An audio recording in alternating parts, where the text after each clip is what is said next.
ஜோதிடர் ஏஎஸ் மணியன். மனிதனை அடக்கி வைக்கிற இயற்கையை பற்றி ஆய்வு.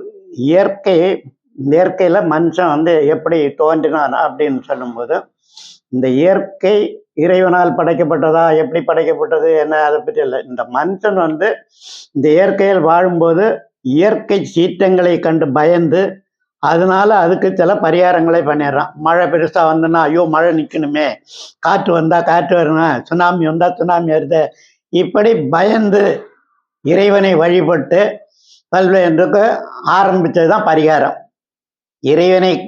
இயற்கையை கண்டு பயந்து இயற்கையிடமிருந்து நமக்கு பாதுகாப்பு கிடைக்க வேண்டும் என்பதற்காக மனிதர்கள் ஒரு சில வழிமுறைகளை வகுத்து அதை பின்பற்றியது பின்னால் காலப்பழக்கத்தில் அது பரிகாரமாக மாறிவிட்டது. இந்த கிரகங்கள் 9 கிரகங்களும் இறைவனுடைய இறைவனுடைய செயல்பாடை நடைமுறைப்படுத்துறதை தவிர கிரகங்களால் தனிப்பட்ட முறையில் எதுவும் செய்ய முடியாது. இறைவனுடைய கட்டுப்பாட்டில் இயங்கிக் கொண்டிருக்கிறது. ஒவ்வொரு மனிதனும் என்னென்ன நல்ல தீன்மையை நல்லது கெட்டது செய்கிறாங்களோ அதை பொறுத்துள்ள பலன்களை இந்த கிரகங்கள் வழியாக நமக்கு சேருதே தவிர இந்த கிரகங்களால் அதை கூட்டவோ குறைக்கிறவோ கிரகங்களுக்கு அதிகாரம் இல்லை.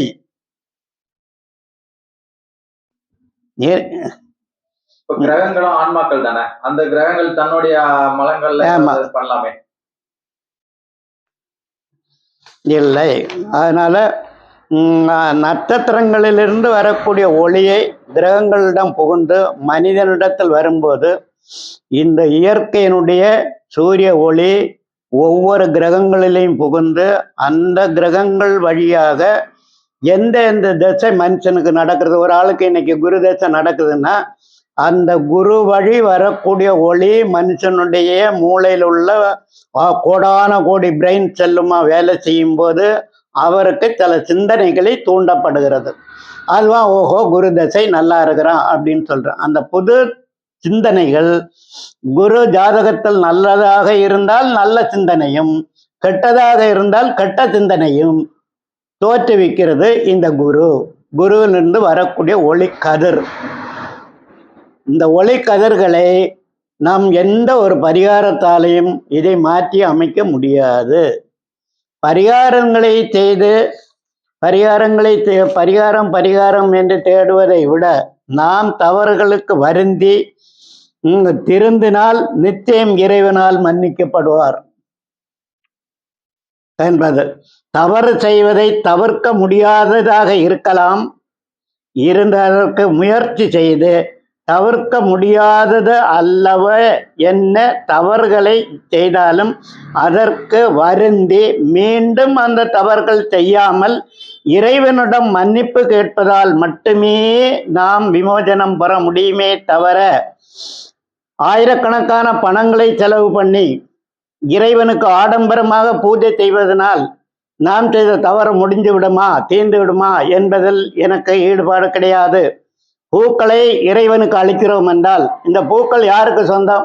இறைவனிடமிருந்து நமக்கு கிடைக்கப்பட்ட பூக்களை திருப்பி இறைவனுக்கே நாம் அளிக்கிறோம் என்பதை தவிர இறைவனுக்கு புதுசாக நம்ம என்ன கொடுக்கிறோம்? இறைவனுக்கு புதுசா எதுவுமே கொடுக்கவில்லை.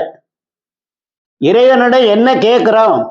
இறைவன் நமக்கு எல்லா பொருளும் கொடுத்துட்டாரு, திருப்பி எனக்கு கொடு, பணம் கொடு, பணம்னா பணத்தை தான் இறைவன் நமக்கு ஏற்கனவே கொடுத்துட்டாரு. சாப்பாடு கொடுத்துறாரு, பணத்தை கொடுத்துறாரு, வீடை கொடுத்துறாரு. இந்த இயற்கையே உனக்கு சொந்தம்னு கொடுத்துட்ட பிறகு கடவுளே எனக்கு வீடு கொடு, கடவுளே எனக்கு கார் கொடு அப்படின்னு கேட்டா அது தேவையில்லாத வேலை. அப்படி கேட்க வேண்டிய அவசியமே இறைவனிடம் ஒண்ணுமே கேட்கணும். நமக்கு என்ன கொடுக்கணுமோ அதை ஏற்கனவே அவர் கொடுத்துதான் இந்த பூமிக்கு அனுப்புறாரு. என்ன இந்த பூலோகத்துக்கு மனுஷனை அனுப்பும் போதே யார் யாருக்கு என்ன வேலை, யார் யாருக்கு என்ன வேலைன்னு கொடுத்துட்றாரு. யார் யாருக்கு என்ன அமைப்புன்றது அப்பவே தெரிஞ்சு போயிருது. தவிர புதுசாக நம்ம எதுவும் அதனால கடவுளையே வணங்கக்கூடாதா, கடவுளிடம் கேட்கக்கூடாதா அப்படின்னு நான் சொல்ல. நீ தவறு செஞ்சிருந்த முன் ஜென்மத்தில் உன்னுடைய தவறுகளுக்காக வேண்டி நீ இறைவனை வருந்தி கேட்பது மிக மிக முக்கியம்.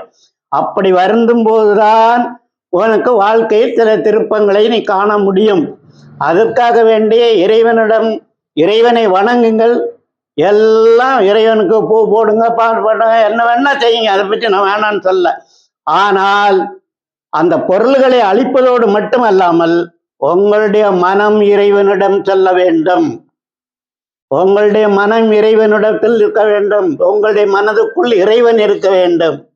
இந்த உடம்பே ஆலயம், இந்த உடம்புக்குள் இருக்க ஆத்மாவே இறைவன் என்று தினமும் இறைவனை வணங்கி வந்தால் நீங்கள் எதுவும் இறைவனிடம் கேட்கவும் வேண்டாம், எதுவும் பரிகாரமும் செய்ய வேண்டாம்.